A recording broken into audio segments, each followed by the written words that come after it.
Well, I think just being more consistent down the stretch. You know, the 2 AFC Championship games we did play in, we really only played one good half each game, and it was the first half against the Colts, 3 years ago, and then 2 years ago against the Steelers. The second half was great, but our first half we put ourselves in too much of a hole, so we didn't have enough time to come back. And I think it's going to take playing a complete game, but even before all that, we got to get through training camp first, grow as a team first, and then we'll see how we'll do.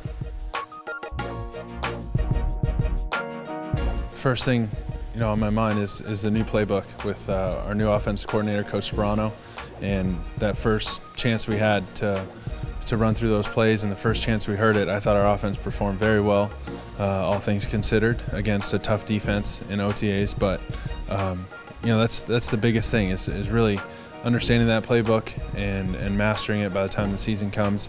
Other than that, the physical aspect, I'm lucky enough to have a great trainer in Todd Norman, and then a great strength staff with the Jets and Bill Hewen.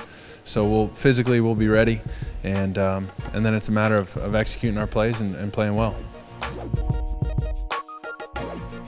I think it was another chance for us as offensive skill players, receivers, tight ends, running backs, and quarterbacks to go through the terminology again, to speak the language one more time away from the coaches, get a chance to really talk about it amongst ourselves and understand it the best we could.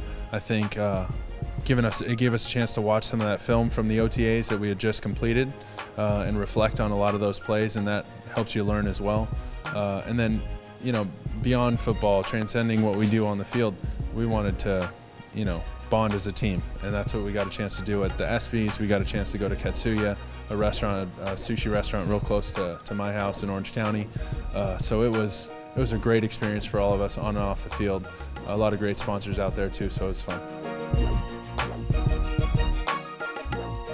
No, not really. I mean, I think you have to be a game manager, and the most important thing is leading your team down the field, acquiring first down after first down, and then putting the ball in the end zone or getting a field goal. So whatever that game calls for, if it calls for a big play at the end of the game, I'm ready for that. If it calls to play conservative and play smart, we're in a grinded out, ground and pound kind of game, then that's fine as well, and you have to be able to adapt. No, I think they had a great run, and I think for fans in New York, they really enjoyed it. It's we were so close a couple years ago with 2 AFC Championship appearances, so we know what it's like to get to that point, and we just gotta get over the hump. And so that's our next goal. But obviously, once we were out of the playoffs, that's a team that you root for your hometown team and hope they play well. But it was great to see that last year at 9-7, they finished their season and really take that momentum into the playoffs and eventually win a Super Bowl. Well, I think, one, we're going to have an explosive offense, a true offensive identity of being able to run, use our play-action game, throw the ball down the field, and then, as always with Coach Ryan and his defense, one of the best, toughest, ferocious defenses that really makes it tough on opposing quarterbacks and opposing offenses to perform. I think our special teams with Coach Westhoff, always one of the best, and hopefully we'll be very disciplined and one of the least penalized teams. We'll set ourselves up for a great season.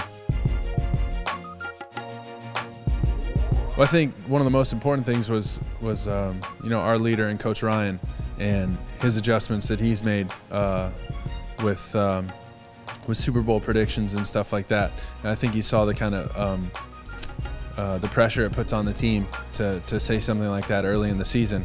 And once he recognized that and he, admitted to the team that, hey, look, I want to set you guys up and put you in the best possible position to win, whatever that takes. And if it takes, Rex said, if it takes him, saying that I need to change, my routine, I need to change what I'm doing, he's more than happy to do it. And when the players see that in their leader and someone who's leading our team, that's then everybody can change. If Rex is capable of holding himself accountable that way, then we all should. And so it was a great example for us, and guys were excited about that. I'm Mark Sanchez, New York Jets quarterback, reminding you to subscribe to SB Nation.